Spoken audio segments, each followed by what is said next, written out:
Party ने आप पे भरोसा जताया है, आज प्रेस कॉन्फ्रेंस कर रहे हैं, क्या कहिएगा? सबसे पहले पूरे बिहार वासियों को जय बिहार, नमस्कार, प्रणाम। और चंपारण की और नौतन बैरिया के सभी जनता को मेरी तरफ से नमस्कार, प्रणाम, जय बिहार। पार्टी ने भरोसा जताया, इसके लिए क्या कहेंगे। सबसे खुशी की बात है कि पार्टी के पुराने वर्कर हैं और पार्टी में 3 साल से लगातार पार्टी के लिए काम कर रहे हैं। इसका आज दिन है कि पार्टी ने मेरे ऊपर भरोसा जताया है और विधानसभा का प्रत्याशी बनाया है। क्या मुद्दा होगा आपके क्षेत्र में, जब चुनाव में आप उतर रहे हैं तो मुद्दा क्या होगा? मुद्दा तो 5 मुद्दे हम लोग के जनसुराज के, वो तो आप लोग जान ही रहे कि भाई युवाओं को रोजगार देना है, बच्चों को शिक्षा के लिए अच्छी व्यवस्था, शिक्षा की व्यवस्था करनी है, बुजुर्गों को 2000 सम्मान राशि पेंशन भी देना है। उसके बाद महिलाओं को घर घर में आर्थिक रोजगार, मतलब रोजगार करा के उनको आर्थिक स्थिति को मजबूत करना है। और खेती किसानी में किसानों को लाभ पहुंचाना है, खेती को बेहतर बनाना है। ये 5 मुद्दे जो जनसुराज के, इसमें तो काम होंगे ही होंगे। बाकी और सब जो मुद्दे हैं, जैसे नौतन बैरिया बाढ़ से बहुत ज़्यादा ग्रस्त है, बाढ़ से बहुत ज़्यादा उधर लोग परेशान रहते हैं। पटगिरवा से आप चले आइए मंगलपुर तक, जिसमें बाढ़ के पानी से नौतन बैरिया का बहुत सारा पंचायत क्षति पहुंचता है। तो बाढ़ के ऊपर काम करना है। बाकी भ्रष्टाचार जो आप लोग देख रहे हैं, वो नौतन बैरिया भी नहीं, पूरे बिहार में इतना भ्रष्टाचार फैला हुआ है कि कहीं भी आप लोग चले जाएं किसी भी दफ्तर में, तो बिना रुपया पैसा का किसी का काम नहीं होता। तो उन सब भ्रष्टाचारों को रोकना है। और जो विकास नौतन बैरिया में मतलब आज तक नहीं हो पाया, केवल लोग कहते हैं कि विकास किया गया, लेकिन हम लोगों ने नौतन बैरिया के हर एक गांव को, हर एक पंचायत को घूमा है। जैसे माननीय विधायक जी नारायण प्रसाद जी ने कहा था कि हम 1000 रोड का जाल बिछा दिए, और हम लोग गांव में गए पदयात्रा के समय में, तो कहीं उनका 1000 रोड नहीं दिखा। हम लोग पूछते रहे कि भाई 1000 रोड कहाँ है। कहीं कहीं रोड बने भी थे तो वो सब टूट गए थे। नाली वगैरह की सफाई नहीं है, जिसकी वजह से जल जमाव बहुत है, चारों तरफ पानी ही पानी दिख रहा है। इन सब चीज़ों पे काम करना है। और सबसे महत्वपूर्ण काम है यहाँ के जो युवा हैं, जो अपने घर को छोड़ के प्रदेश में जाके 10,000, 20,000, 10,000, 12,000 के लिए जो नौकरी करते हैं, उनको यहाँ रोजी रोजगार का व्यवस्था करके देना है। ब्लॉक और थाने में भी बहुत सारे पब्लिक परेशान होते हैं, उस पर क्या करिएगा? हमने पहले भी कहा है, और शुरू से राजनीति में मान लीजिए आज लगभग 15-16 साल से हम राजनीति में हैं और यहाँ तक आए हैं, तो उसका यही देन है कि भाई आपस में देखिए, पब्लिक जो भी है, जनता जनाब, जो कि गांव के अंदर में जो लड़ाई झगड़ा करते हैं और वो सीधा थाना कोर्ट कचहरी आते हैं। लेकिन हम ये बता रहे हैं, वादा करते हैं और भरोसा भी दिलाते हैं कि अगर जनसुराज को मौका मिलता है, संतोष चौधरी को मौका अगर जनता जनार्दन नौतन बैरिया की देती है, तो उनके जितने भी मामले हैं, ज़्यादा से ज़्यादा मामले गांव पंचायत के अंदर में बैठ के सॉल्व किए जाएंगे। उनको थाना और कोर्ट कचहरी का चक्कर नहीं लगाना पड़ेगा। दूसरा चीज़ की भ्रष्टाचार की जो आप बात कर रहे हैं, आप कहीं भी चले जाइए, पहले से भी हम लोग कर रहे हैं, आज भी बता रहे हैं आप लोग के सामने कि चरम सीमा पर भ्रष्टाचार है। आप ब्लॉक में चले जाइए, दाखिल खारिज कराना हो, मृत्यु प्रमाण पत्र बनवाना हो, आपको आय प्रमाण पत्र बनवाना हो, निवास प्रमाण पत्र बनवाना हो, कन्या योजना राशि, कन्या विवाह योजना राशि लेना हो, शौचालय बनाना हो, इंदिरा आवास बनाना हो, कोई भी काम नहीं है जिसमें जनता को घूस ना देना पड़ता। अब बताइए, आप ही लोग के सामने, आप लोग जानते हैं कि कुछ दिन पहले माननीय विधायक जी के बेटा का ऑडियो वायरल हुआ था, जिसमें उन्होंने खुलेआम सीडीओ की ओर से पैसा मांग की। तो आप देखिए कि नेता और अफसर कैसे बिहार का विकास कर रहे हैं मिलकर। ठीक है, बोलते हैं कि 3 लाख में 25,000 रुपया मेरा हुआ, लेकिन हमको 10,000 रुपया मिला। तो जब विधायक इस तरह का मांग करेगा, विधायक का लड़का इस तरह का मांग करेगा, तो भ्रष्टाचार होगा ही होगा। ठीक है, नेता को सोचना है कि भ्रष्टाचार कैसे रुके। तो जब विधायक खुद मांग कर रहा है पैसे का, तो भ्रष्टाचार रुकने वाला नहीं, रुकने वाला। थाना पुलिस में बहुत भ्रष्टाचारी है, आप लोग देखते होंगे थाने के अंदर में एक आदमी पर झूठा मुकदमा करके फिर वो आदमी परेशान होता है तो दूसरे को के ऊपर भी झूठा मुकदमा, ऐसे मुकदमा कर करके लोगों को, पब्लिक को परेशान करने की जो व्यवस्था बनी है, जब जनसुराज आएगा तो आप लोग को देखने को मिलेगा ये सारी चीजें दुरुस्त की जाएंगी और भ्रष्टाचार को रोका जाएगा और सब समस्याओं का समाधान आपको देखने को मिलेगा। चुनाव में सभी दल जो है कि पिछले कई बारों से देखा गया है कि जातीय समीकरण, धर्म की गठजोड़ को लेकर के चुनाव में लोग आते रहे हैं। जनसुराज की मुहिम क्या है और कैसे इस नौतन बैरिया को पता कर पाएगी? देखिए, ये जातीय समीकरण और धर्म की जो आप बात करते हैं, ये उन पार्टी दल का काम है जिन्होंने जात धर्म के नाम पे आज तक राजनीति किया। जनसुराज जात धर्म मंदिर मस्जिद के नाम पे राजनीति करने नहीं आया। जनसुराज बिहार को, वाकई में बिहार को बदलने के लिए आया। तब आज 3 वर्षों से लगातार आप जनसुराज को धरातल पर देख रहे हैं। ठीक है, जात धर्म पर, मंदिर मस्जिद पर रोटी सेकने वालों का जमाना अब जाने वाला है।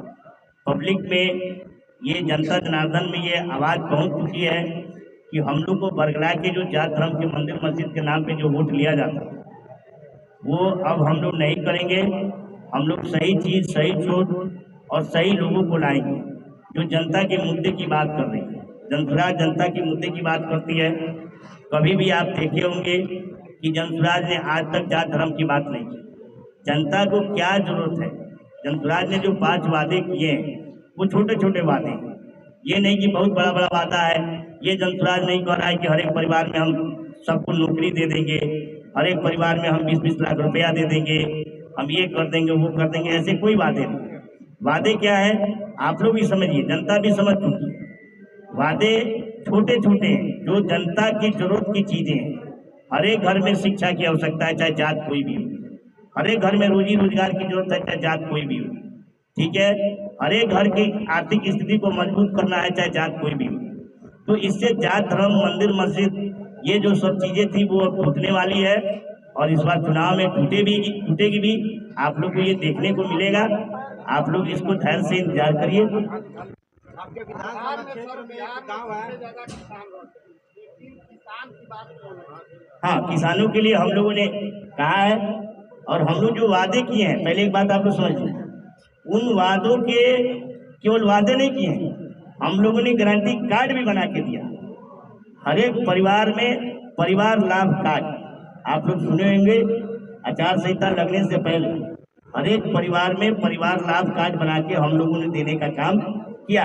यानी कि जो वादे हम लोग कर रहे हैं उसको गारंटी के रूप में कार्ड भी बना के दे रहे हैं कि हमारी कार्ड आएगी, आ जाएगा।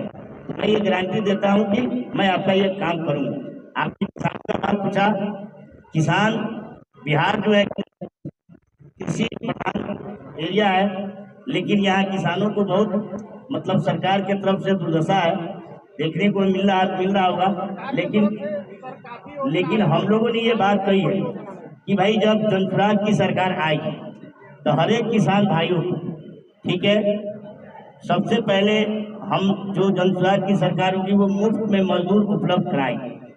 आप लोगों ने सुना होगा कि मनरेगा के एक मनरेगा फंडिंग है, माननीय प्रशांत किशोर जी ने और हम लोगों ने भी ये कहा है कि उस मनरेगा से अब पंचायतों में काम ना करके वो मनरेगा कृषि से जोड़ा जाए और जितने भी किसान हैं जो अपने खेतों में काम करते हैं उनको नगदी फसल की खेती करने के लिए मुफ्त में मजदूर उपलब्ध कराए जाएंगे। ठीक है, चाहे वो जो भी काम करना हो। नगदी फसल का आप लोग समझते हैं कि नहीं? नगदी फसल का मतलब 4 महीने के अंदर में जो खेती समाप्त हो जाए उसमें मुफ्त में मजदूर, जनसुराज की जब सरकार आएगी तो मुफ्त में मजदूर दिया जाए और किसानों के फसल को अच्छे से अच्छे दाम में बेच के और उनको ज़्यादा से ज़्यादा मुनाफा कराने का काम किया जाए।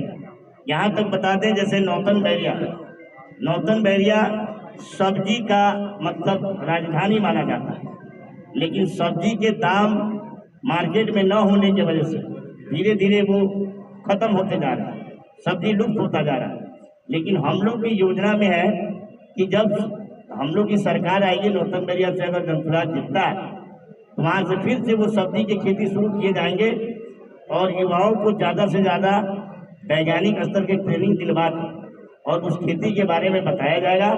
और जो भी सब्जी नौतन बैरिया में उगता है, निकलता है, उसको ट्रेनों के माध्यम से इस जिला में ना बेच के आप उसको पटना, गोरखपुर, इन सब जगहों पे भेजने का काम किया जाए कि ज़्यादा से ज़्यादा किसानों को मुनाफा हो सके। और मक्का का यह बहुत बड़ा उत्पाद होता है नौतन बैरिया के अंदर में। तो हम लोगों ने ये विचार किया कि भाई जब जनसुराज का सरकार आता है तो उस समय मक्का से आप लोग देख रहे होंगे खाने के लिए बहुत सारी चीज़ें बनाई जाती हैं होटलों में, वो मार्केट में ना बेचें और वैसे वैसे उद्योग लगाए जाएंगे नौतन बैरिया के अंदर में, डायरेक्ट किसान का सामान जो कि है फैक्ट्री में चला जाए और उसको ज़्यादा से ज़्यादा दाम मिल सके। ये सारी योजनाएं बनाई गई हैं, लेकिन पहले जनसुराज को आने दीजिए, उसके बाद दिखेगा कि आम जनता के लिए क्या हो रहा है, बच्चों के लिए क्या हो रहा है, माता बहनों के लिए क्या हो रहा है और किसानों के लिए क्या हो रहा है। आपके विधानसभा क्षेत्र में बेजुआ आता है, मसान ढाबे आता है, उसमें जो है हमेशा पानी लगा रहता है, बाढ़ एरिया है, उसके लिए क्या योजना बनाए? सबसे पहले बता दें, माननीय विधायक जी का आप लोग नाम जानते ही होंगे, नारायण प्रसाद जी शायद उनका नाम है, जो नाम के विधायक हैं, केवल पार्टी के नाम पे जीतते आए हैं, उनका अपना कोई प्रभाव नहीं है क्षेत्र में। आज भाजपा उनको टिकट दे रही है तो 2 बार से विधायक है। एक बार तो वो बोले थे कि भाई हमको एक लकड़ी दे दीजिए चाहे एक वोट दे दीजिए, तो लोगों ने कहा कि लकड़ी देने से अच्छा है कि उनको एक वोट ही दे दीजिए, तो वो ठोक जीत गए। लेकिन 2 बार भाजपा के सैंबल पर वो विधायक थे और उन्होंने कहा था कि नारायण आएंगे तो नारायणी भाग जाएंगे, लेकिन नारायण जी आते रहे, नारायणी वैसे ही लोगों को परेशान करती थी। बैजुआ की जो आप बात कर रहे हैं, दियारा एरिया क्षेत्र में वो गांव है, जनसुराज के वहाँ लोग गए हैं, बहुत बार जाके वहाँ लोगों से मिले हैं और उसके लिए प्लान बनाए गए हैं कि जब जनसुराज की सरकार आती है तो बैजुआ को सबसे पहले एक पुल दिया जाएगा जो डायरेक्ट उसको मतलब इधर आने का सुविधा हो और वहाँ के लोगों को अच्छा से अच्छा सड़क, बिजली, ये सब सारा चीज़, स्कूल वगैरह मुहैया कराया जाएगा जिससे बच्चे पढ़ सके और वहाँ की समस्याएं दूर हों। बैरिया क्षेत्र में एक पुल का मुद्दा जो है हमेशा से उठते आ रहा है, इस साल भी उठा था, मगर लोगों का जमीन अधिग्रहण में मुआवजा कम मिलने की वजह से लोग नाराजगी दिखाए, उसके बाद से ठप हो गया। तो आप बताइए, यदि आप साता में आते हैं तो उस पुल के लिए क्या कीजिएगा?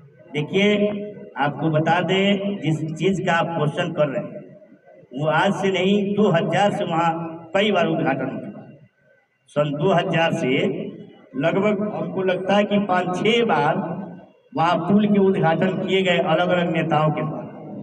ये एक दिखावा है, जैसे मैंने आपने कहा कि किसानों की जो भूमि अधिग्रहण की गई, तो आप समझ लीजिए, आपको बता देते हैं कि उनको ना पुल बनाना है ना रोड बनाना, ठीक है।